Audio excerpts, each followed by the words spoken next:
What's on, ladies and gentlemen? My name's Ross, I like games, and today we've got a ruling update from the lovely folks over at the Transformers TCG. So I figured, well, it would probably be a little bit rude if we didn't sit and have a look and go through all the rulings.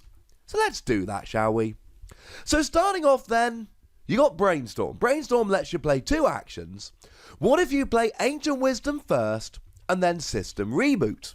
Now, Ancient Wisdom allows you to play Unleash Potential, but you don't have it in your hand, so you play Brainstorm, Ancient Wisdom's your first action, you play System Reboot, scrap your hand, draw 4, that's both players, but then you draw Unleash Potential off of System Reboot. Is it too late to play it using Ancient Wisdom? And the answer is yes. You resolve them top to bottom. So what happens is you play Brainstorm, then you play Ancient Wisdom, and you've got to play Unleash Potential and then you play your second card with Brainstorm. By the time you've played your second card with Brainstorm, you've already finished Ancient Wisdom, so unless you have Unleash Potential in hand at the time, it's unfortunately not going to work. Now, there was also a little question about whether bold stacks, and yes, all the keywords, bold, tough, pierce, etc., anything with numerical values, do stack. And we saw this right back in Wave 1 with Dinobots. Grimlock flicks itself into alt mode, gives bold 3 to a Dinobot. Dino Chomp gives you bold 5. Jaws of Steel gives you bold 2, but is a utility, so you can also play Flamethrower, which also gives you bold 2. And all of a sudden, you're up to bold 12. That's pretty nice. Well, it's pretty nice for you. It's not ideal for your opponent. So you play Brainstorm, where you can play 2 more actions. So you play I Still Function to grab one of your characters back from the KO area, repair all but 1 damage from it, and then at the end of the turn, you KO it. So you go and grab yourself Buzzsaw. Lovely, Buzzsaw's nice. But then you play Recover Cassette. You see, what Recover Cassette does is if you've got Blaster or Soundwave on the battlefield, you may put a mini cassette from the battlefield under it, and then repair 2 damage from one of your characters, and then the battle card goes to the KO area. Well, what happens if you play Recover Cassette to get Buzzsaw that you got off of I Still Function? And the answer is win. Because what happens is Buzzsaw with Recover Cassette goes back under Soundwave, and that is during your turn. At the end of your turn, I Still Function goes, come on then, come on, oh wait, where's Buzzsaw gone? Yeah, Buzzsaw's supposed to be KO'd, where's Buzzsaw gone? And Soundwave's like, I don't know mate, he's just gone. And then I Still Function's like, okay, cheers, see ya. You win! It's really cool. So, Major Shockwave, it has got focus. I like Major Shockwave. Just going to want a big tournament over in the US, so something to bear in mind. Now, what's relevant with Major Shockwave is that you can look at the top card of your deck at any time.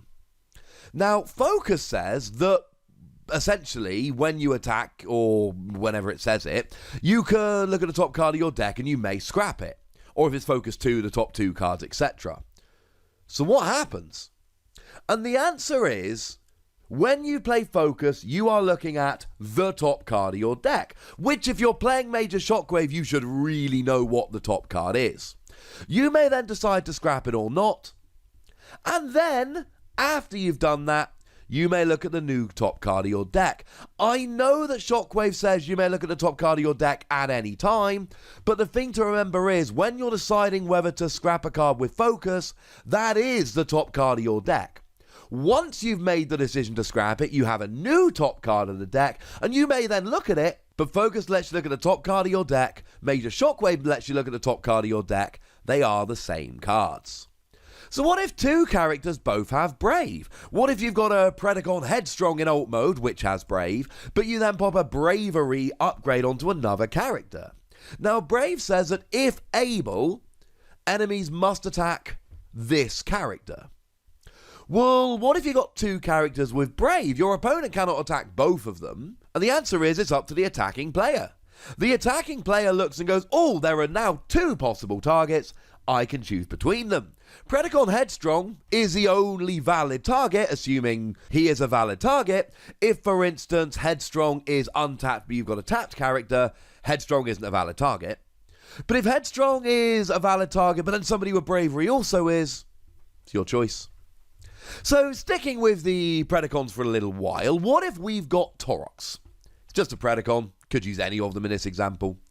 And he's got a Tooth and Claw, which is a utility, but it lets you have a weapon or an armor in the armor slot, and then you use that to put a mining pick in the armor slot, even though it's a weapon. Now, initially that's fine, but what if you then go and drop a Predacon Enigma to form up all of your Predacons into Predaking, but you choose not to bring Tooth and Claw? You instead go, you know what, my dive bomb has got a field communicator, I'm going to bring field communicator instead of Tooth and Claw.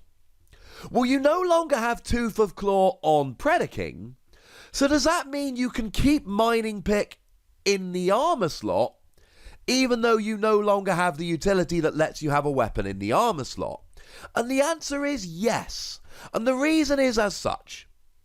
When you form into Predaking, you may keep one utility, one weapon, and one armor. You had mining pick correctly attached as an armor.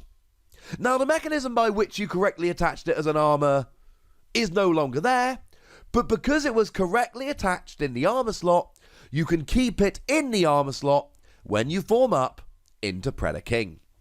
There we go. So you've got Dreadwing. Dreadwing is important and relevant because Dreadwing is a tiny little 2-card combiner, but it has 2 weapon slots, 2 armor slots, and 2 utility slots. Cool. So what if it's got a Force Field?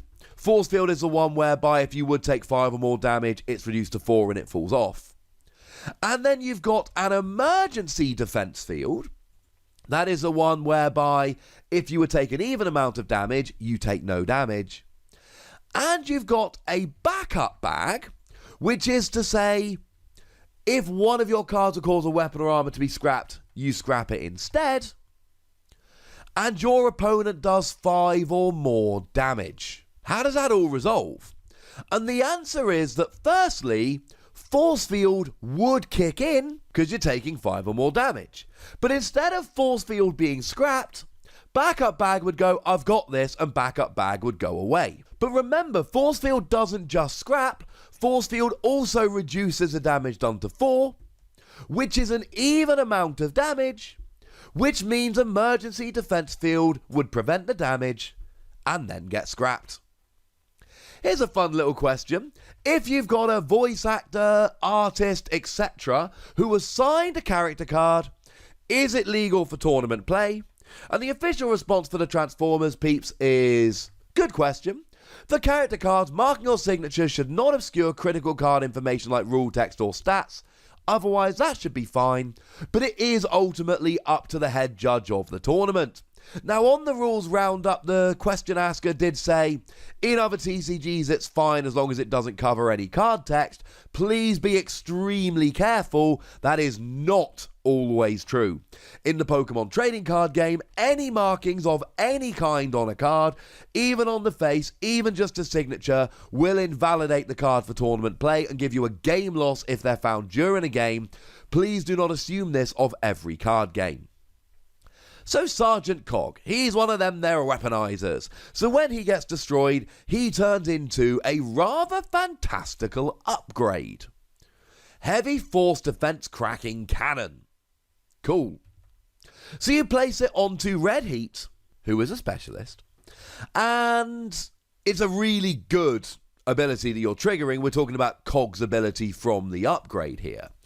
And what it basically does is you draw a card for each character you have on the battlefield, then you may play an upgrade onto each of your characters. Well, what if after putting Heavy Force Defense Breaking Cannon onto Red Heat, you draw a couple of cards, one of them is a Field Communicator, and then you want to put that onto Red Heat? Well, does that mean that I get to finish resolving Cog, or as soon as I put Field Communicator on, Do I have to resolve that, i.e. scrapping the top card of my deck and playing it if I want to, before I finish with Cog? And the answer is you completely finish with Cog, drawing the cards, attaching all the upgrades, and then any triggers that came from said upgrades like Field Communicator would then be triggered. Hey, speaking of Red Heat, he's got a really nice tap skill that lets you swap the upgrades on 2 characters. If I do this, what's the deal in terms of the order in which they resolve? So let's say, for argument's sake, I switch Cog and then play a multi-mission gear, which allows me to play a Brainstorm. What happens? And the answer is you resolve the triggers one at a time. If you choose multi-mission gear's trigger to play a Brainstorm, then you've got to continue with that and resolve Brainstorm before you resolve another trigger. If you're resolving the heavy force defense breaking cannon triggers, then you've got to draw all the cards, play all the upgrades. If you're triggering multi-mission gear and then the Brainstorm, you've got to resolve all of that before you carry on. Doesn't matter which of the triggers you go for, but you've got to finish each trigger before moving on to the next one. And finally, Captain Starscream. So let's say we've got Captain Starscream, who is a plane, and honestly, this works with any plane as long as they've got enough health. Because one of the cards I spoiled for Wave 3 was Energy Pack. If they've got 11 stars or more, you get +4 health.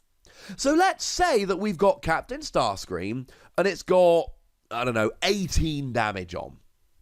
That is to say, it is being kept alive only by virtue of having an energy pack, which is a utility.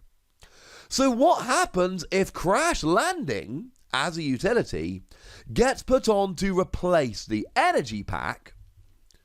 And Crash Landing says that when the upgraded character is KO'd during your opponent's turn, you do damage equal to its attack total to a tapped enemy. Would it resolve? And the answer is only if you found a way to play the upgrade on your opponent's turn. You see, Crash Landing gets rid of Energy Pack, and it's an instantaneous thing. At the same moment that Energy Pack goes away, causing you to be KO'd, you have Crash Landing, which should trigger. But remember, Crash Landing reads during your opponent's turn. If you can find a way to attach it during your opponent's turn, it will work. Otherwise, sorry. And there we go, another lovely rules roundup from the lovely folks at Transformers TCG HQ.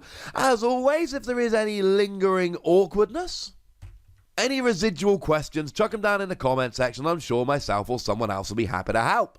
Tell me what you think about all these rulings, of course. Go nuts, but do remember the rule.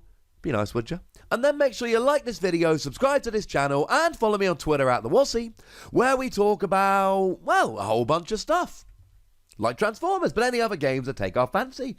And do please consider checking out patreon.com/PTCGradio, where you can support the channel, get some bonus podcasts, and so on. But by far the most important thing, as always, look after yourselves till next time, would you?